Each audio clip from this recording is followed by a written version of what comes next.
Buenos días. You have listened yesterday to various presentations. A lot of work is being done in Latin America, in the Americas in general, or in the world, towards green or sustainable building. What I will be focusing on mainly, besides also recalling the important elements to keep in mind, are what I will call the success criteria and the limitation factors that we usually neglect, and we are surprised later on that why all these good ideas that we had, all the nice policies that we have set are not working. I don't know if Mr. Cesar from the ministry is still here, but yesterday he kept on saying, I know the work of Semanat very well, of course, that tenemos. We do have a lot, all the legislation, the policies, and so on. Still, we need to implement them properly and see how to do it. So it's not a criticism, it's something that is happening everywhere. Sustainable buildings, we have discovered just a few years ago that they have an extremely important role and critical role in the economy. But we should not look at buildings as just an entity, a physical entity, but have it closely related to all the other parameters on economy, starting with the population. And with the population growth and the improvement of quality of life, we definitely need to have more and more houses, sometimes bigger and bigger. That's what's happening in China. And you have no idea the impact it will have by Chinese improving their way of life and doubling the space per person, the amount of cement that will be requested. Then, of course, all the infrastructure that will be needed depending on how we put the buildings and how we structure the cities, all the resources that will be needed for material, water, energy, and so on. This has been closely related to climate change, and it is thanks to climate change that we're talking about buildings. Now, integrating it in green economy, sustainable development, but at the bottom of the line, of course, we have the critical issue of poverty. I will not give you many statistics. If you have seen the green economy report, if not, just go to our website. It's available in 6 languages, and you have most of the data you would like. But just here, or on the UNEP SBCI website also, we have several publications. I will refer to some of them later. By 2030, 80% of the world population will be living in cities. Some say 70, 75, 80. Let us just keep the margin. Huge amount of the population will be living in cities, in Africa, in Asia, and in Latin America. And of course, this will induce more houses, more infrastructure, more resources. I wish if you have something to take out from this meeting or from my presentation, this slide.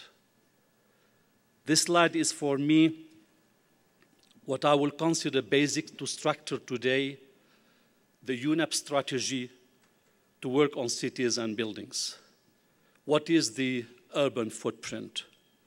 I'm trying to work on what I would call a resource footprint of a city that brings us to the resilience vis-à-vis a forest, vis-à-vis water, vis-à-vis waste, vis-à-vis quality of life, and so on.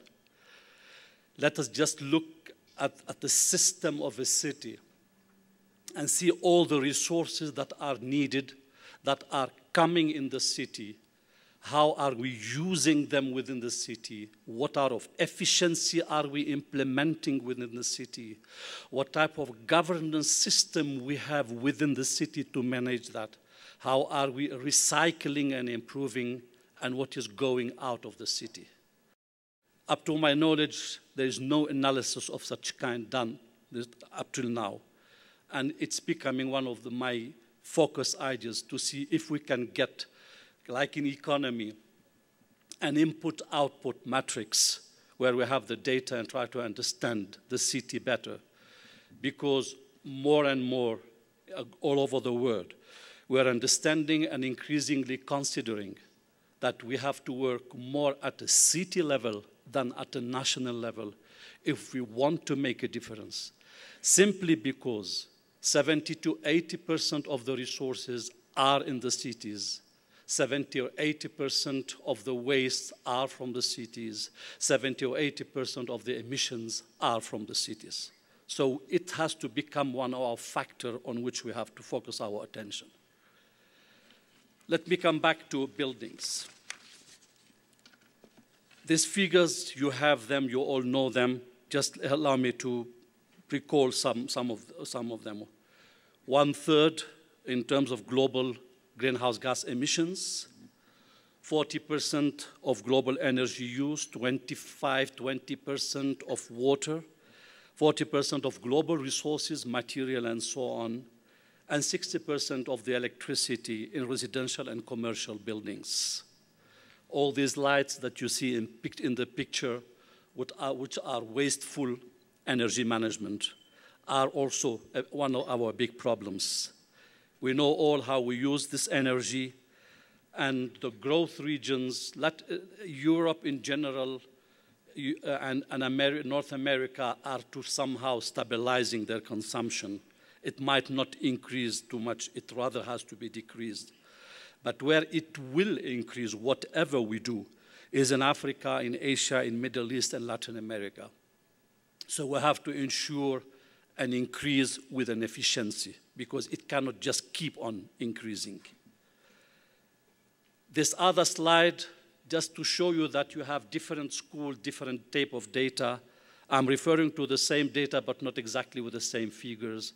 As I said in the beginning, we don't have top science around that. We don't have the right methodologies to measure this. We just have some guessing estimates and so on. But we are in the right margins if you look at the statistics that we have from all around the world. Now, what is important to keep in mind, and you all know it, is that what we are focusing on is the operation of the building, which is the building when it is set, you live in it, and it is there for 50, 70, 100 years. And that's where we use electricity when it comes to electricity and water, 20% more or less only during the construction phase. Buildings has been put on the international agenda, I would say, thanks or because of the climate change political debate. But it remains more political. It didn't go so much down to earth in terms of resource efficiency. So because of the energy consumption and the CO2 emissions, buildings are essential to attain any objective that any country will put in relation to climate change. It was a Finnish Minister of Environment who put it at an international conference. He said, no country in the world can ever fulfill its Kyoto objectives without the building sector. Despite the analysis that were made by IPCC, putting buildings as the sector, then we can make the big differences, we still are moving extremely slowly in the sector. And we will see later on what are the reasons behind it. But there are huge opportunities. We are working in different sectors. And we're trying to see within UNEP, with other partners, how we can develop the National Appropriate Mitigation Action, what you call the NAMAs. And we are actually working with the support of Korea on an urban CDM and a sustainability index. In UNEP's work, we have given a high importance in our climate change agenda to buildings. We're really trying to see how to focus at global, regional, and national level on the transition to low-carbon economies, reducing vulnerability and increasing resilience, understanding better the decision-making process and its relation to science, the climate change science, and communicating the right messages, not just the policy ones that can remain at the top, but something can be implemented and can go down to earth. Of course, we'll go along with what happened in the world, And one of the priorities or the focus now is green economy. And in the building sector, with a variety of figures, some of them more or less convincing than others, we are also showing the importance of the building sector. And this proportion of 10%, in some countries is even 20%, in others less. But the magnitude is important to be taken into account. The building sector, because of all the jobs around, all the material around, all the resources around, can really enable green markets and ensure more resource-efficient use. The mechanisms for transforming to green economy, such as incentives, voluntary tools, standards, and so on, exist in many countries, and they are all transferable to the building sector. What we have then overall green economy, but we have some that are specific to the building sector. So it has a huge potential that we are not looking at seriously. Building is also an element of sustainable development. Climate change, resource efficiency, green economy, sustainable development. So it is a driving force. It's something